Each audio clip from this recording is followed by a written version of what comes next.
আসসালামু আলাইকুম রহমতুল্লাহ বরকাতুহ।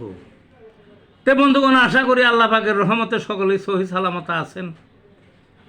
তে কবি গাজী আক্কাস আলী ইউটিউব চ্যানেল 017140885009 এর পক্ষ থেকে আপনাদের সকলের প্রতি রইল একান্ত আন্তরিক শুভেচ্ছা ভালোবাসা।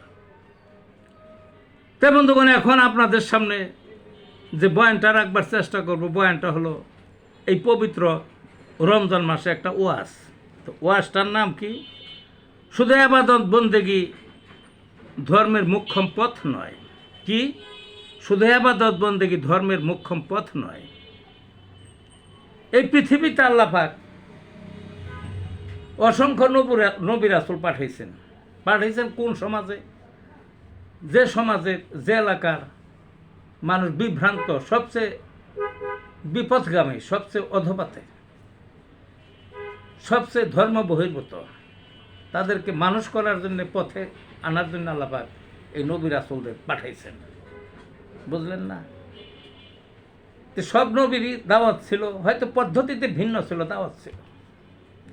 দাওয়াতের মধ্যে যে ইবাদত বন্দেগীর যে সাইডটা আছে, এটা হয়তো একটু পার্থক্য থাকতে পারে, আছে পার্থক্য, কিন্তু এই যে অমানুষগুলোকে মানুষ বানানোর যে দাওয়াত, বিপ্লব, এটা সবারই ছিল, একই রকমই ছিল। বুঝলেন না?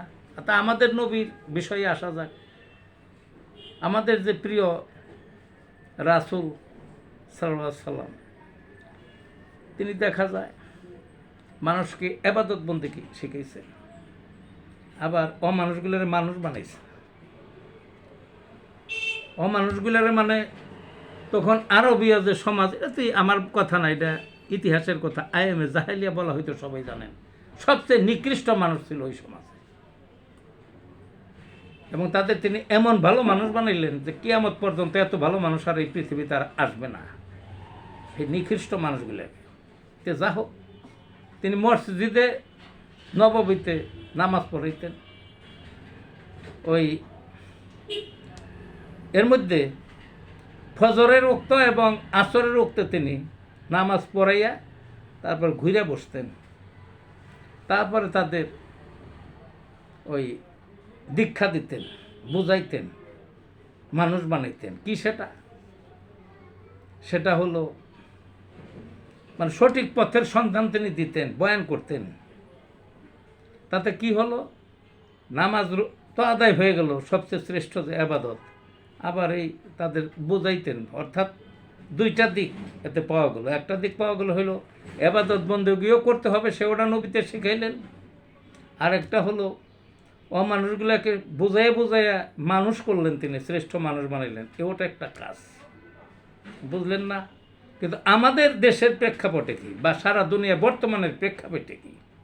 বর্তমানে সারা দুনিয়া দেখা যায় সব ধর্মেরই যত ইবাদত বন্দেগীর ঘর আছে, যেগুলো প্রতিষ্ঠান আছে, সব পাকা। আর মুসলমানের যে মসজিদ, এগুলো পাল্লাপাল্লি, কার থেকে দামি দামি বানাইতে পারে, ইউটিউবে দিতে পারে, প্রচার করতে পারে, সব পাকাপোক্ত, যেটা আগে এত এরকম ছিল। এবং প্রচুর মানুষে, মুসলমানদের ক্ষেত্রে আসে, প্রচুর ইবাদত বন্দেগী করতেছে, প্রচুর। শুক্রবার তো মসজিদে জায়গা হয় না, রাস্তার মধ্যে আসে ঢাকা শহরের যে রাস্তাগুলো দেখা যায়। তাহলে কি পরিমাণে ইবাদত বন্দেগী করে, বুঝলেন না? তাইলে বোঝা গেল নবীর যে উত্তরসূরিরা আছেন, অর্থাৎ ওয়ারিস আলেম ওলামারা, তাইলে নামাজটা অন্তত বুঝাইতে পারছে, রোজাটা বুঝাইতে পারছে। এই যে রমজানটা আসছে, দেখবেন এমনভাবে বুঝাইছে যে রমজানটা, এই তারাবিটা 8 রাকাত পড়লেও চলে, সূরা তারাবিতেও চলে সংক্ষিপ্ত সময়, তা না পড়াইয়া, তা না পড়া 20 রাকাত এবং খতম তারাবি, সওয়াব অনেক বেশি বুঝাইছেন। সেইভাবেই পড়ে মানুষের, ভালো কথা। কিন্তু আমার কথা হলো, ওই নবীর জামানার সাথে তার যে প্রচার, তার সাথে মিল নাই, কোনো মিল নাই। কি? তিনি নামাজও পড়াইছিলেন, আবার অমানুষগুলোর মানুষও বানাইছিলেন। কিন্তু বর্তমানে দেখা যায় নামাজ পড়তেছে সব মুসলমানে, কিন্তু এর মধ্যে মানুষ পাইবেন খুঁজা খুব কম। মানুষ খুঁজা পাইবেন, এটা ভয়ঙ্কর একটা কথা না? ভয়ঙ্কর কিছুই না, কারণ এদের মানুষ বানাইতে পারে নাই। নামাজি বানাইছে, মানুষ বানাইতে পারে নাই। এই মানুষগুলোই চোর চোরটা বদমাইশ, অফিস আদালতে যাওয়া যায় না ঘুষ ছাড়া, কোনো কাজ হয় না, কিচ্ছুই হয় না, কোথাও না। বিভিন্ন ধরনের মানে সুদকে প্রাতিষ্ঠানিক রূপ দিছে। ব্যাংক তো আছে, এনজিও ফেনজিও নানান নামে কত কিছু, ব্যক্তিগত এটি সব প্রায় সুদের সাথে জড়িত, যেটা না কোরআন শরীফে যেটাকে বারবার নিষেধ করা হয়েছে। তারপর এই মানুষগুলোই দেখবেন বিভিন্ন সময় 54 বছরে দেখা গেছে ভোট চুরির সাথে জড়িত ছিল। এই মানুষগুলোর মধ্যে দেখবেন বহু গ্রুপ আছে, ঢাকা শহরই কই অনেক গ্রুপ। কি গ্রুপ?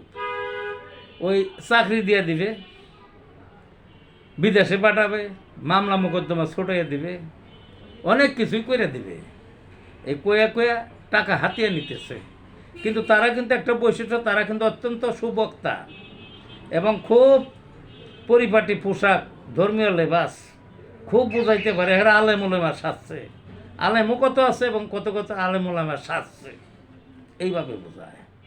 এরাই অজ্ঞান পার্টি, এরাই চাঁদাবাজ, এরাই ভূমি দখলকারী, এরাই মানুষের ঠকায়, এরাই পেটে লাথি মারে, এরাই অফিস আদালতে অসহায় মানুষগুলোরে ঠকিয়ে দেয়, পথে বসাইয়া দেয়।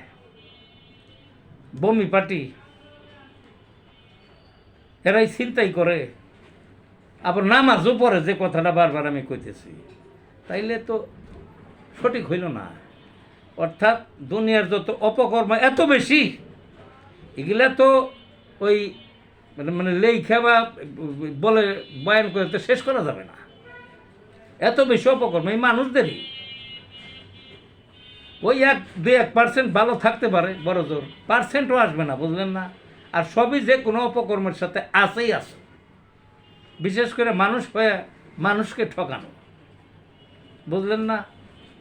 কিন্তু নামাজ বললাম না, নামাজের দিক দিয়ে 1 নাম্বার, আবার ঠকানের দিকে এমন ঠকানি, এমন অপকর্ম যা নাকি ওই যে নবীর যে আবির্ভাব হয়েছিল, যে কাফেরগুলোরে তিনি মুসলমান বানাইলেন এবং ওই বানাইলেন, মানে তার সাহাবা হলো, সর্বকালের শ্রেষ্ঠ মানুষ বানাইলেন।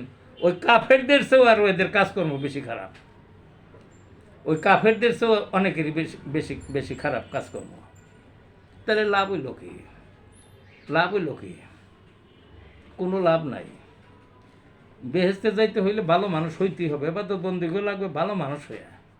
এবাদত বন্দিগি হইল মানুষের জন্য, অমানুষের জন্য না। আমি অমানুষ রয়ে গেলাম আর এবাদত বন্দিগি ঠেইলা করে গেলাম, লাভ নাই। এই জন্যে 2টা দিকই মনে রাখতে হবে, একটা হইলো এবাদত বন্দিগি, আর একটা হইলো মানুষ হইতে হবে। বিশেষ ভেতরে যে পশু আছে, এই পশুটাকে তাড়াইতে হবে, মানুষ হইতে হবে। আর আমাদের বললাম না বারবার একই কথা, ইমাম সাহেবরা হয়েছে ওই রকমই। এই 3.5-4 লাখ মসজিদ, প্রত্যেক মসজিদের ইমাম সাহেব আছে, শুক্রবার অন্তত সব মুসলমান যায় ওখানে, বোঝাইতে পারে। কোনো বোঝানি টোজানি নেই, খালি কয় নামাজ পড়ো নামাজ পড়ো নামাজ পড়ো। কিন্তু নবীর কথা তো শুধু তা ছিল না, নবী নামাজের কথাও কইতেন আর অমানুষগুলোকে মানুষ বানিয়েছিলেন। কিন্তু বর্তমানে নামাজ পড়ে কিন্তু, এবং নামাজ পড়ানোর বয়ান করে, কিন্তু অমানুষগুলোকে মানুষ বানাইতেও পারে নাই। মানুষ বানানোর জন্য যে উপযুক্ত কথা বলার দরকার, ওই রকম কথাও বলতে সাহস পায় নাই, বলে নাই তারা। এগুলা এই 2টা বিষয় খেয়াল থাকতে হবে। অর্থাৎ সঠিক পথে চলতে হইলে, বেহেস্তের আশা করতে হইলে, বেহেস্তের মালিক আল্লাহ পাক তিনি জানেন, তারপরেও তো বয়ান তো করতে হবে। সেটা হইল ওই নামাজ রোজা ধর্মকর্মের অন্যান্য বিধানও মানতে হবে, আর নিজের ভিতরের থেকে এই শয়তানি যত আছে এগুলো সব ত্যাগ করে মানুষ হইতে হবে, সোজা হইতে হবে। তারপরেই না মুখ্যম পথ পাবে। তো ভালো থাকুন বন্ধুগণ।